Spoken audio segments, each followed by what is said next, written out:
You are listening to the Wild Soul Podcast, a podcast for the wild ones. Join me, your host, Queen Namaste, as we embark on a journey to find our true north and our own unique path. From wild, inspired conversations to searching for life's hidden gems and meanings with a little dash of crazy in between. Because really, who doesn't want to dance to the beat of their own drum?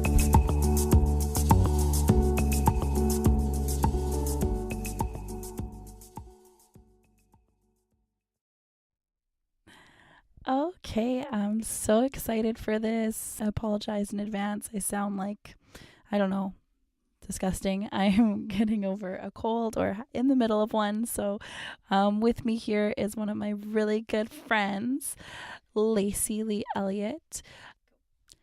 So Lacey, welcome to the Wild Soul Podcast. Whoop whoop. I'm sorry, I'm really excited to be here. And I know that if you were feeling better, that would have been so much more energetic. And I'm literally, I'm laughing with you. Sorry, I sound like, I want to say like a drowned rat, but I don't know if that's what drowned rats sound like. I usually look like a drowned rat after sweating. But I don't know what I sound like right now. You sound like you have a cold, and that, like, it's all good. Real life, yo. Yo. So the reason why I really wanted to get you on this podcast is because I think you are a dope soul and a wild soul at that. And you have a really amazing story. Well, thank you.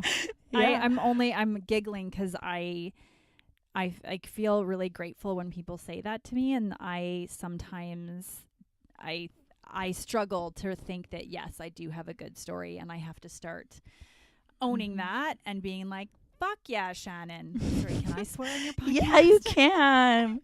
I made it explicit in the iTunes. So yeah, say whatever you want to say. Right? Like I do. I have a fucking awesome story. And You do. I have to own it. So thank you. You're welcome, girlfriend. All right, so we're just gonna get real into it today, if you're okay with that. I'm gonna ask you some questions.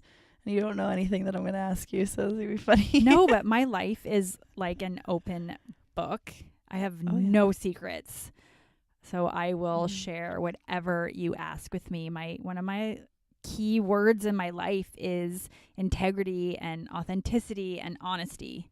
I will answer whatever questions that you like. Cool beans. I gotta love integrity. Love that. So for those of you who are listening, or those people that are listening, I have no idea who you are. Do you want to give just a little like elevator pitch, like 20 seconds of who? Okay, it might be Lacey 30. Elliott is? Hi, my name's Lacey Elliott. Sorry, okay. My name's Lacey Elliott, and a little bit about me. My new brand that I recently launched is the All Points Road Trip, and I am sharing my journey and I guess my story of my life after a brain tumor. And I had a really cool life before the brain tumor. I'm an automotive journalist. I grew up in Calgary, lived in Vancouver. I've done a lot of traveling. I had a brain tumor about a year ago now. It was not cancer, thank God. But I had a craniotomy to have the tumor removed, and really just kind of was a wake-up call to change my life.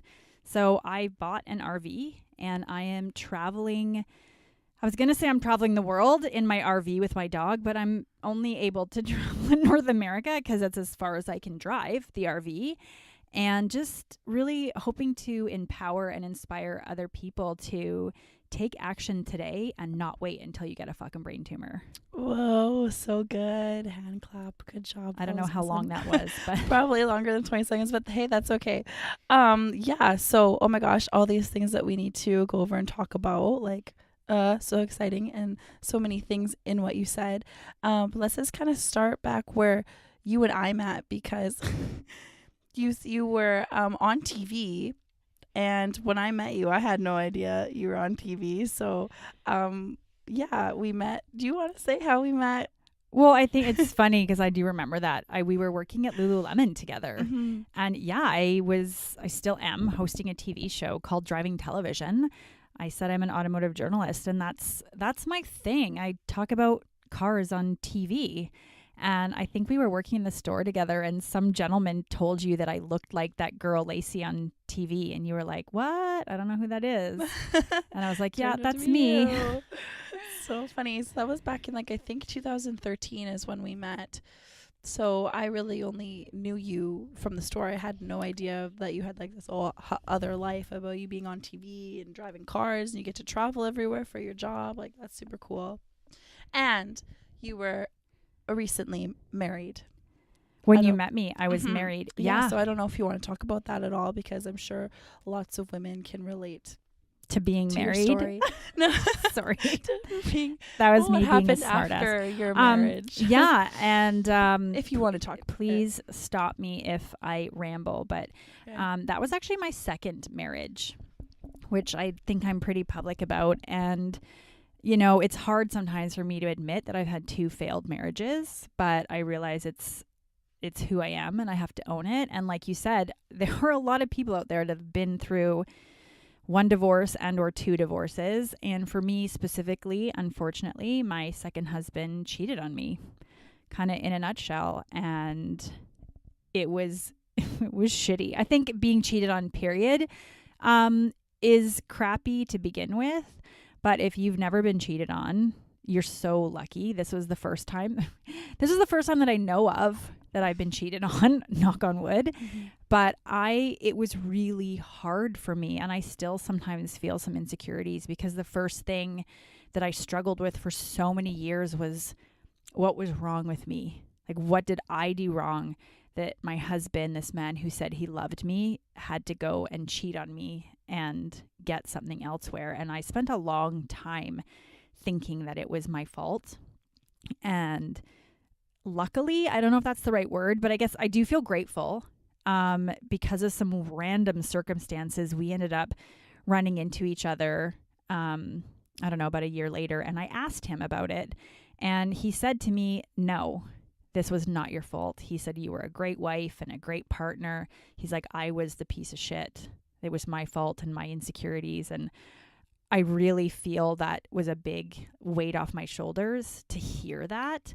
And my heart goes out to anyone that has been cheated on, because that's the mind fuck that goes on in your head, is like, how could I have been better? What is my fault? And I think even if you're a strong person, it makes you question that. It makes you question, how could you have been better? And I know we had gone to counseling for a short while, but that's really ultimately what it comes down to, is blaming myself. And hearing him say that was a big turnaround for me. But I'm never going to get married again. I don't know if you want me to expand on that, but what, third time's the charm, isn't that what they say? Well, and I do have a wedding dress. We can talk about that in a bit. Yeah, so that's basically when I met you. You were going through hell in a handbasket a little bit. Oh, and But, you know what? I'm sorry. I'm going to interject, because I Mhm. feel like this is important and I sometimes miss this. Mm-hmm. My husband was also arrested. Sorry, I'm trying not to laugh, because I realize this is an important You thing. need to write a book, girl. Yeah, the RCMP showed up on my house with a search warrant, and my husband had been arrested for manufacturing, importing, and selling drugs. And I felt like an idiot. I felt like an idiot for not knowing. And I don't know how much you want to delve into that, but when you love someone and you trust someone, you love them and you trust them. I had no reason to look for there to be anything else. So not only, unfortunately, it was actually through the investigation of the drug part of it that I found out he was cheating.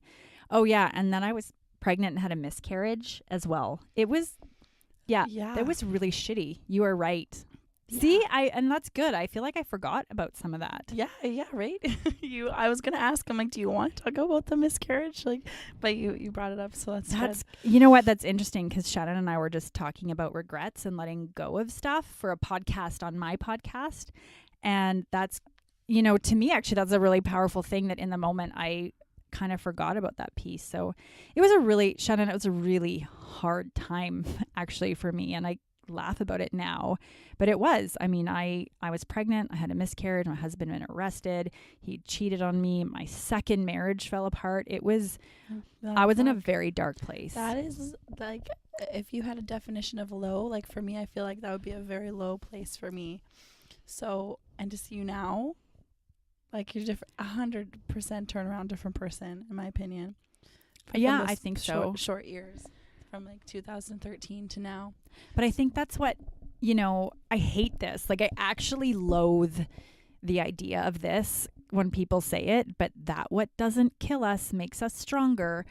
I hate that. But when in these moments where I sit here and look at you and I know I'm feeling vibrant and vivacious and amazing, and I think, fuck, that's so true. Like, I really, if that shittiness hadn't have happened, I I'm stronger because of it. I'm more able of overcoming things because of it. And that's it. I really believe, as much as I hate that thing, that saying, I really believe that what doesn't kill us does make us stronger. Like, I think it's very true. And you are stronger, and strong AF, I must say, because also if people haven't seen you before, they can Google Lacey Lee Elliott and there'll be a whole bunch of photos in your bikini that show up. So definitely strong on the inside and on the outside.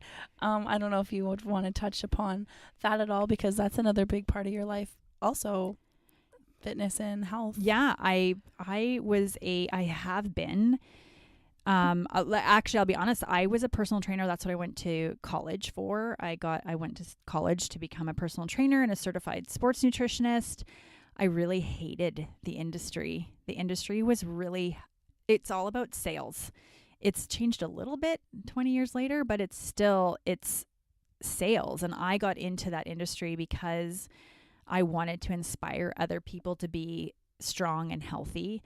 During my journey, I know the images that you're talking about. I was competing in figure competitions, and I ended up doing some CrossFit competitions, and that was just a part of a little bit, I think, of self-experimentation. I'm a big fan of Tim Ferriss, and I love that he likes to try all these different things.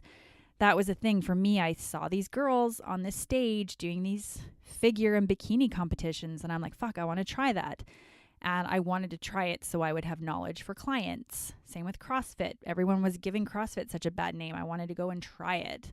So that was definitely a piece of my life. But what's interesting, 2 months ago, I got an email from the certification board that I have my certification through, the NASM, the National Academy of Sports Medication. And I've actually decided to let my personal training certificate lapse. I did not renew it. So as of today, technically, I say that in quotes, I am not a personal trainer, but I want to focus more on, I don't even know what to call it, because it's that lifestyle coaching, but really more of that fitness and well-being coaching. Because what I've learned is I'm going to really cut down personal trainers here. So to the personal trainers that are listening, I'm sorry, but really most personal trainers are shit. And I think if you've hired a personal trainer to just be a personal trainer at the gym, you're wasting your money, unless you are committed to going and committed to following what that trainer is saying. Because 9 times out of 10 people have some kind of a hang up. There's issues in their life for them to be overweight, to be unhappy. And as a personal trainer, I wasn't trained to do that. And trained to deal with people's issues, right? Yeah. And I mean, people would expect to come to the gym and meet with me 4 or 5 days a week for an hour and drop 50 pounds. But yet they would go home the next day and eat at McDonald's, or, they'd cancel on a gym session. And it's so much deeper than that. And I want to focus more on coaching and mentoring people when it comes to the idea of wellness versus just being at the gym. And as a personal trainer, your job is to teach someone how to perform exercises correctly with a basic understanding of nutrition. And honestly, for most people, that bit of personal training is not enough to make the changes you need to make in your world. There's so much more going on mentally and emotionally for most people that are wanting to lose 20, 50, 80 pounds, that I wasn't, with my basic knowledge and training, I wasn't really able to do anything for them. That makes a lot of sense. And I feel like that's also like when you get older, like, because you said you did that 20 years ago is when you got your certificate. Yeah. Right? It's like, and you learn a lot of life skills as you grow older. And I definitely feel that it's more of a lifestyle. If you're wanting to lose 20, 50, 100 pounds, that is going to be a lifestyle change, not just something you do a couple days a week going to a 100%. gym. And that's completely it. And I hate the idea of people like, I don't want to go on a diet. And I get that diets have this bad connotation, but I'm like, you need to change your eating habits. You need to change, and diet, the word diet encompasses like our food intake. But if you're eating shitty food, you need to stop eating shitty food. It's not about being on a diet. You can't.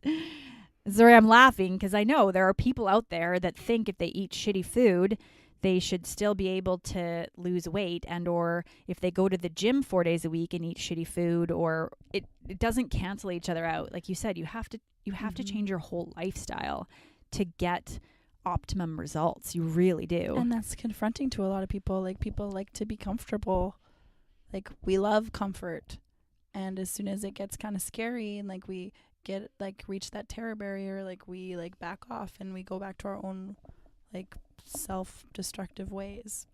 100%. And I can really relate to the whole idea of being comfortable, that we like to be comfortable, and also comfortable is easy, and we like easy.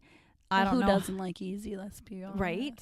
And I don't know if we touched on this at the beginning of the podcast, but I think I kind of did. I had a brain tumor, and for me, what was interesting for about 2 months, I mean, I was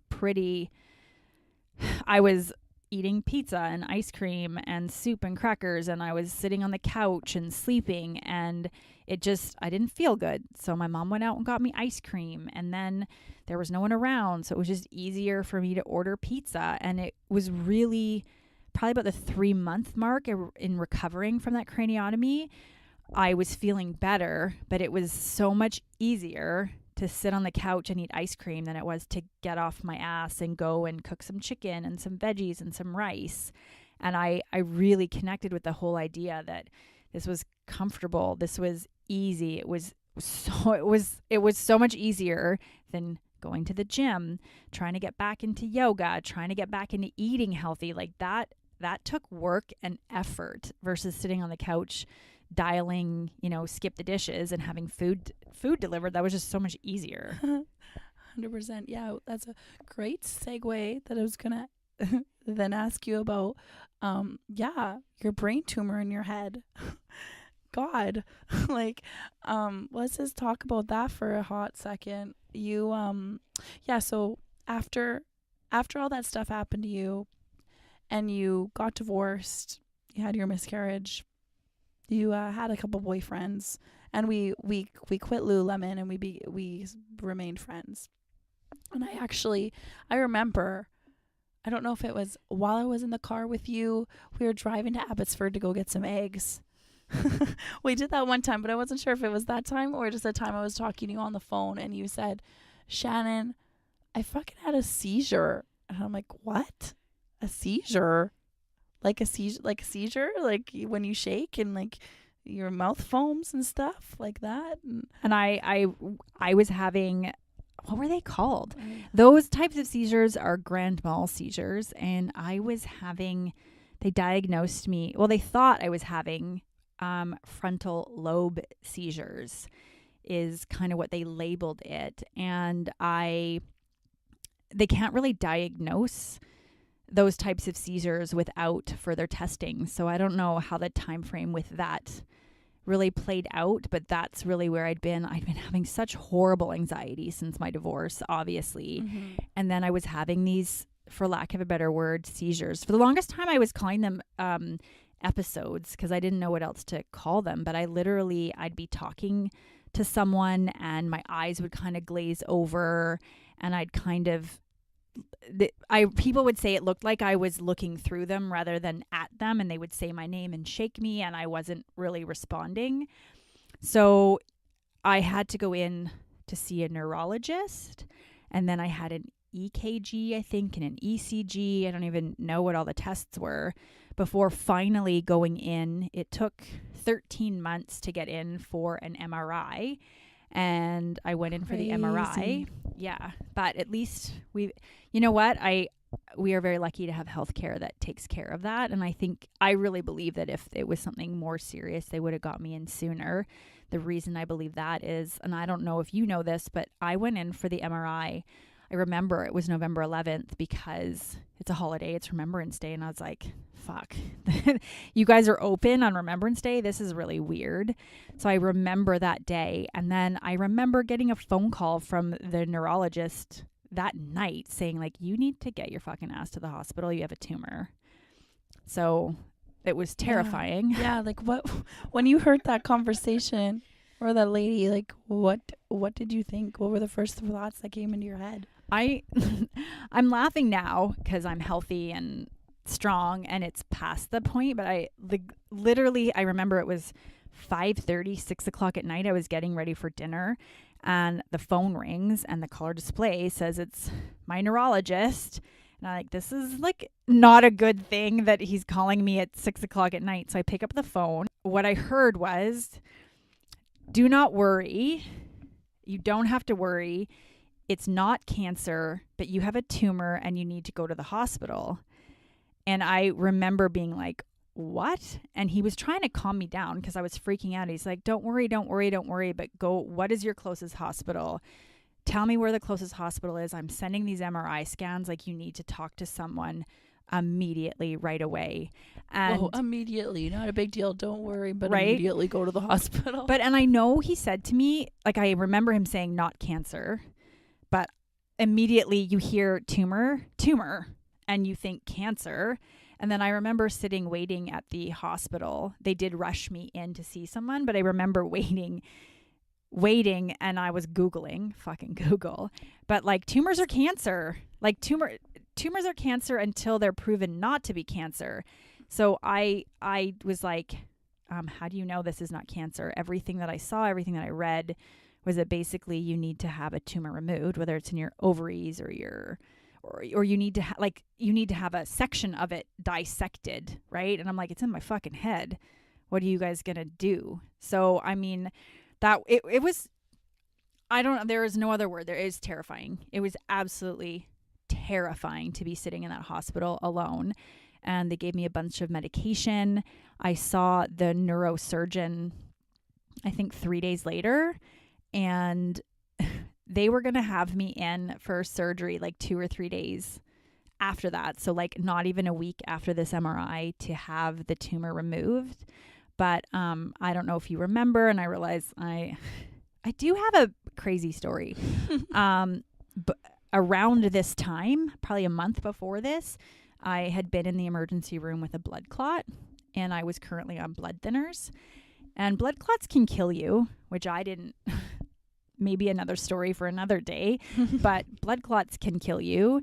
And I was on blood thinners. So I went to see the neurologist who was like, we need to get you in 2 days to get this fucking tumor out. It was the size of a golf ball. It was 3.8 centimeters in diameter. It was fucking big in my head. Wonder how long that was growing for. Did they ever say They anything? said probably 5 years. Whoa. And that's basically the time when all this shit hit the fan. Yeah, probably. Yo, stress, right? Guys. Related to 99.9% of all illnesses. It says that on the Lululemon bag. For real.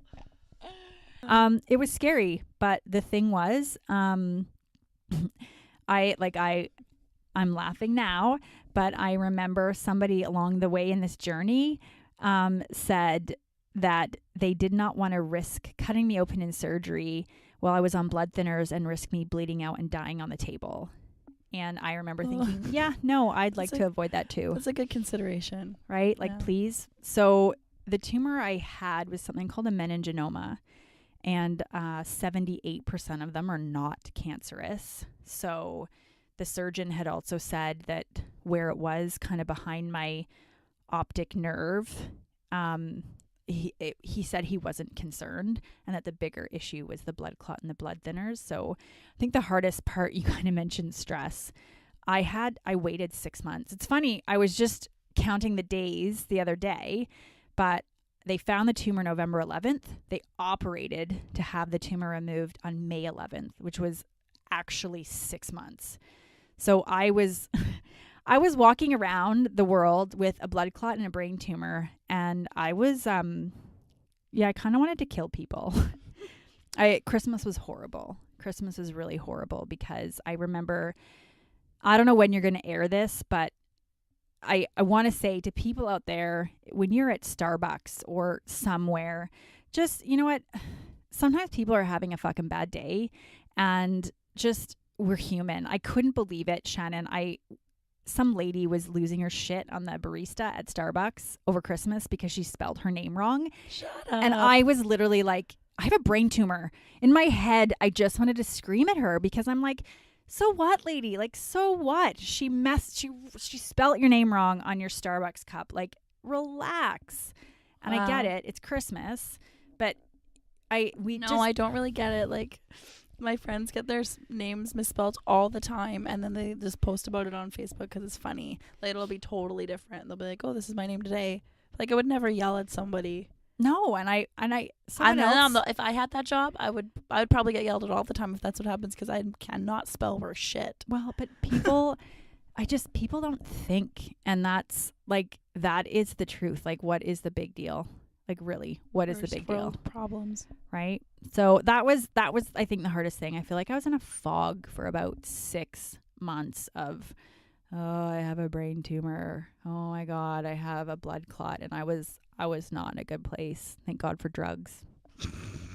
I was on some anti-seizure medication, pretty intense anti-anxiety medication, and I think they were some kind of steroidal medication to help keep the swelling down with the tumor, as well as some like crazy antacid type pills, because one of the other pills was causing I don't know. I was highly medicated, and I'm not anymore. I'm on nothing. Oh nothing. My God, that's so amazing. High five. High five. High five. Good for you. So, with that all being said and done, your surgery was May of 2018. And like, what would, I guess, any advice you could give to people that are listening, signs of a brain tumor, or like, did the doctor tell you how it kind of happened, or how you can prevent shit like this in the future? Like, do you have any advice for peeps? I definitely want to speak out in the future more about this, because I am doing some more of my own research. And I think for me, the piece of it, really, I'm grateful that I have a lot of self-awareness, because I went through a good, I'm going to say 2 years of these seizures that I was having, these episodes that I was having. And I knew there was something wrong. And I don't necessarily need to get into this, but I dated a total asshole for a while who kept saying to me, he's like, you're fucking crazy. You're fucking crazy. You need to get help. And I was seeing a counselor. I mean, I've been seeing a counselor since I was divorced, and saying to her, like, am I fucking crazy? And knowing, I remember saying a couple times, this isn't me. And knowing at 40 years old, knowing myself, that the feelings that I was experiencing, there was something wrong. So I think that's the first piece to say to people is, if you know there's something wrong, then stand by your guns and press it.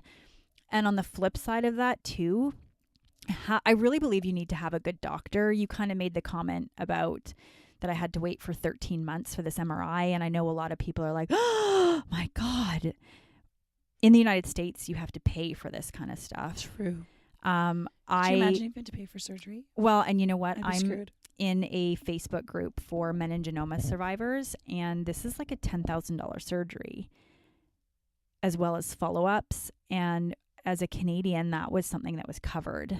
And I have an amazing family doctor. I think I had a really great neurosurgeon, and it was finding that balance between having that conversation with my doctor for years, saying, I don't feel good, there's something wrong with me, and being able to have that trust in him. And I think it's really important that we have a family doctor. I think it's really shitty if you go into a walk-in clinic, you're seeing a different doctor. It's the faster they can get people out, the better. Having a good family doctor who knows you, who knows your history, who you trust. And it's that weird kind of knowing your body, knowing yourself, knowing how you're feeling, and being able to really kind of stand up for yourself, but also having faith in your doctors and knowing that they do their best. And I can't believe this is the first I'm going to bring this up, but I'm a big fan of Grey's Anatomy, huge fan of Grey's Anatomy. And I'll be honest, it was Grey's Anatomy that kind of made me think that I might have had a tumor, because there was actually a character who had a tumor and was having some similar symptoms. I'm like, oh my God. Oh my God. But I've never watched that show. You've never watched Grey's Anatomy? No.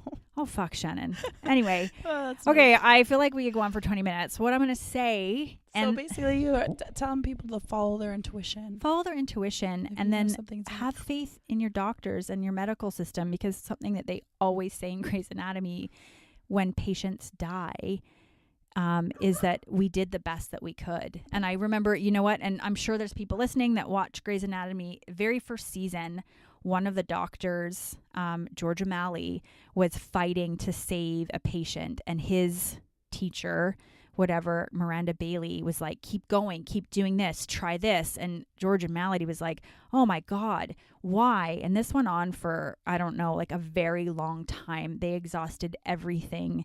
They tried CPR and all these, whatever they do in the emergency room, and they lost the patient. And I remember this because Miranda said to George, like, the reason I did this to you was so that when we see a family, we can actually say to them, I did everything I could.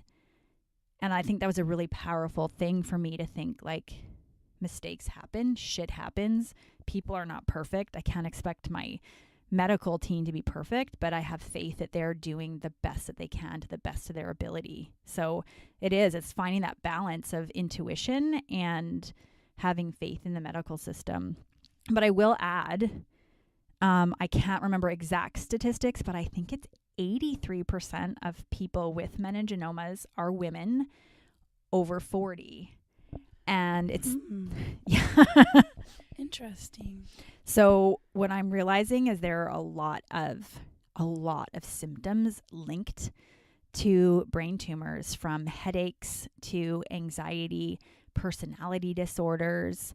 And I think it's hard to say, because I don't think there's really one thing as a symptom or a red flag, because if you start having headaches, what is the reason behind it, right? I've recently just started having headaches, and now I'm freaking out. But also, I think it's maybe from the Botox. I don't know. Okay, now do we have to talk about your Botox? No, we'll talk about that another day.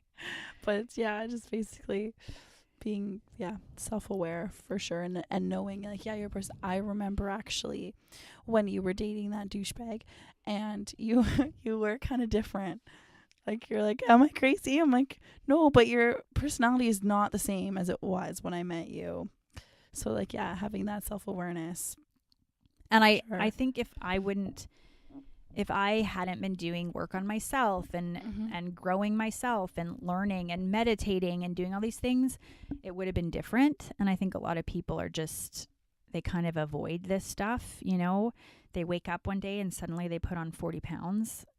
That's because we're not being conscious anymore. Yeah, exactly. Just living life unconscious. That's right? Exactly it.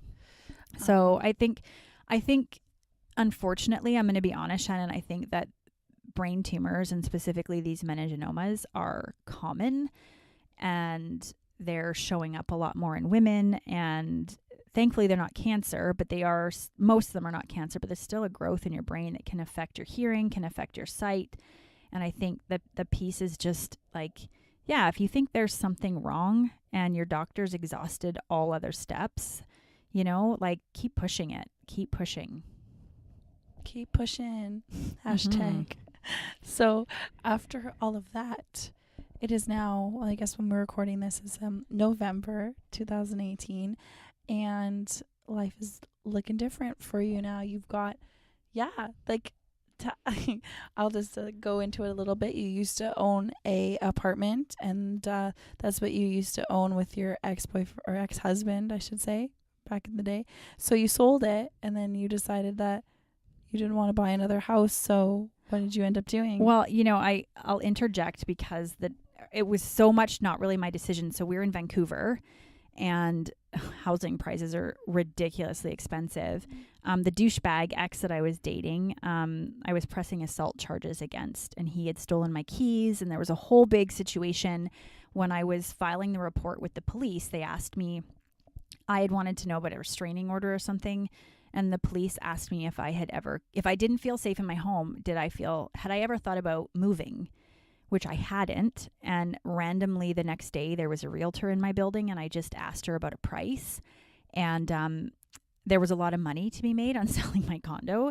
So I sold my condo. It sold in less than it sold super quick. Yeah, in like 10 days. And you made bank on it. I made a lot of money. For what you paid for it. Yes. And the location. Well, the location was shit.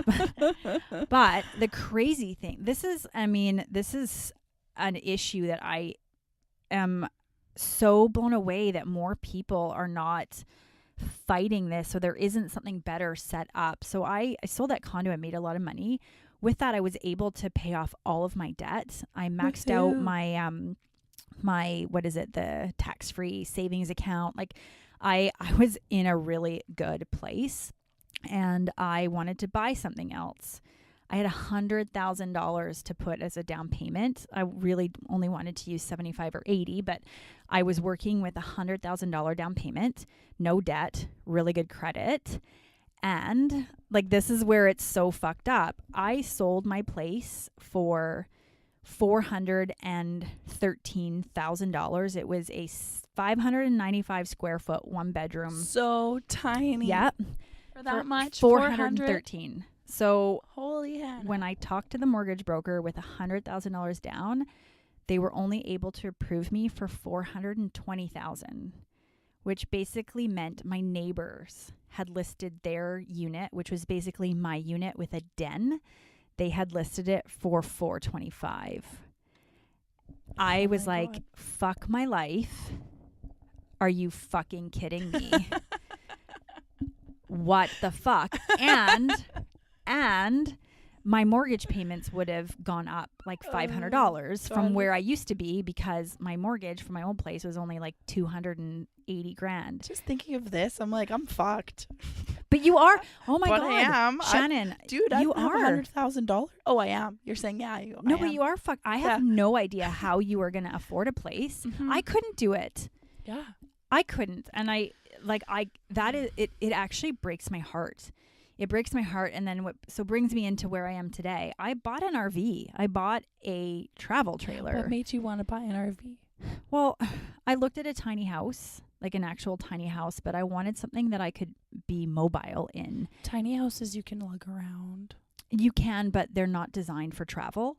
So the difference is that buying a tiny house, two things: you need to find a place to park a tiny house. Things might be slowly changing, but that was really hard. Like, you needed to find land that was designated to allow the tiny house to be built on, or not built on, but reside on. And you can't, a lot of the RV parks are not allowing tiny homes because they're not an RV. So there was a whole bunch of things. And the thing is, if I wanted to buy a tiny house, again, yes, you can move them, but I wanted to move a lot. And a tiny home is not designed to be traveling every week or every month. So I went with the RV, and I'm going to be living in the RV full time right now. She's in getting some repairs done. I say she, her name's Freya. But I'm going to be living in that RV full time, and I'm getting the fuck out of here this year. Woo-hoo. To Mexico. Yeah. Oh, by the way, you're like, I can only travel through North America. You can go to South America too, girl. Yeah, I looked into that. It's very expensive to get, because you have to ferry over your vehicle. You can't drive. What? Yes. It's all connected. You go through It Central is connected. America. Oh, we're going to have another conversation. It's called the Alkane Highway, and there is a highway, but unfortunately, there is a section of it you need to take a ferry, and it will be moolah expensive to get over there. So I'm going to take, I have a plan. I have 6 years, 5 years maybe, to see all of North America. That's a lot. I want to do Mexico. I do want to do every single state in the United States. Hell yeah. And all of Canada. And such a dream. See it all, right? And see it all. I don't want to just drive all the time. I want to stop and smell the roses and do that. And the fact that I have this RV means like I can do that, and I'm 40. And what's crazy, everywhere I go, it's crazy because I meet people that are like, "Oh my God, I'm so jealous. One day when I retire, I'm going to do that." And oh, that's my goal when I retire one day. And it's like, yeah, I'm not going to fucking wait. I'm doing it now. Yeah. Do it now. When else, right? Because I used really to say don't you know. could get hit by a bus, but now I'm saying because you get a brain tumor, yeah, no or a doubt. blood clot, or if I can get hit by a bus. Oh, Lacey, that is so awesome. So now that's what you're doing. So I didn't really ask you your plan. You're going to Mexico, and you're gonna stay there for a couple months, and then you're gonna come back to Vancouver, or are you just gonna keep traveling? Like, do you have a home base or no? Is your RV your home base? Are you going to see me again? For insurance reasons, health insurance, auto insurance, you need an address. So I'm going to keep an address here.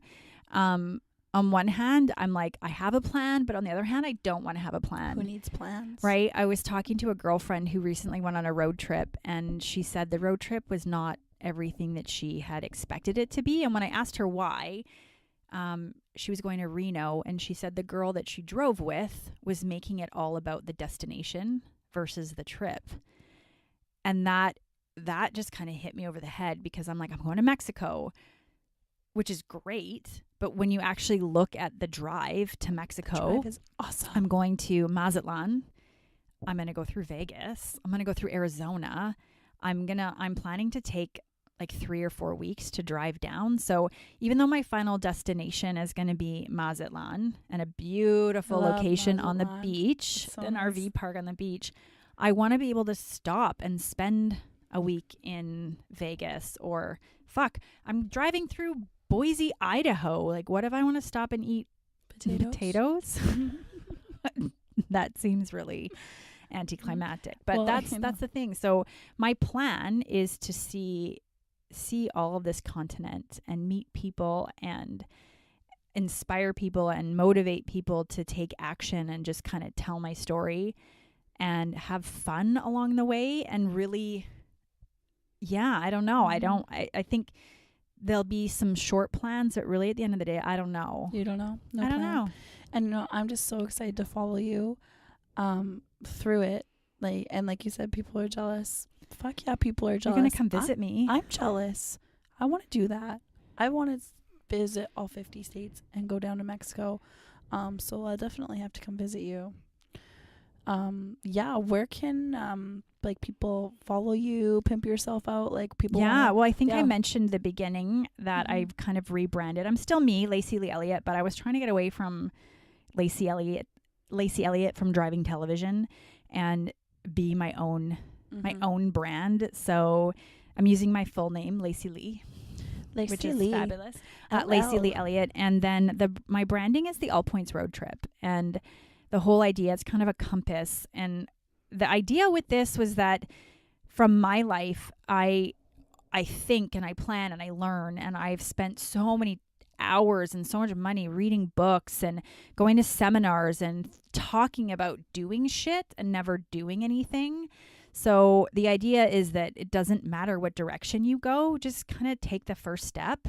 Like, a small step is better than no step at all. So it's the All Points Road Trip. And of course, I'm on YouTubing my life, trying to be as real as I can possibly be, unedited, and on Instagram. And then if anyone out there is on TikTok, you can find me on TikTok. That's my new favorite music app. I'm freaking hooked. I know it's mostly 12-year-old girls. That sounds kind of weird when I say that, but it's my favorite app. It's pretty fun. It was fun when we did it. Putting a lot of my dog on there. People can find you at Lacey Lee Elliott. Lacey Lee Elliott, or the All Points Road Trip. You betcha. Awesome. Lacey, I just want to say I love you so much. Oh, I love you from, too. Like, the bottom of my heart, you went through a lot of shit, and I wanted you on here just to, for one, share your story and know that, if other people are struggling through this, they're not alone. But just, looking at your strength and just, having you as a friend, I really, truly look up to you, and I'm really, really excited for you and your fucking traveling down to Mexico and all your videos. So keep updating them. Well, I love you too so much, and I'm glad to be here. And thank you for encouraging me and supporting me and reminding me that I do have a story, and that story is powerful and can affect people. Yep, 100%. And if anything, live your fucking truth. Be your wild soul. Thank you. Bye. Say bye. Bye. Wait. Sorry, that was really wimpy. Okay. Bye, guys. Bye. I feel like I want to leave them with some kind of powerful quote, actually, but I don't know. What do you want to leave them with? You know what? I'm going to leave you guys with this. I don't know if it's a quote, but it says, "Oh, darling, what if I fail?" And then the response is, "But what if you fly?" And I love that because you don't know. And here are my fingers crossed that I'm going to fucking fly instead of fail. Here's open. Thanks for listening to today's episode. If you have any questions or want to reach me, feel free to email at shannonpetersfitness@gmail.com. Follow me on Instagram, queen.namaste, and my website, www.queennamaste.com.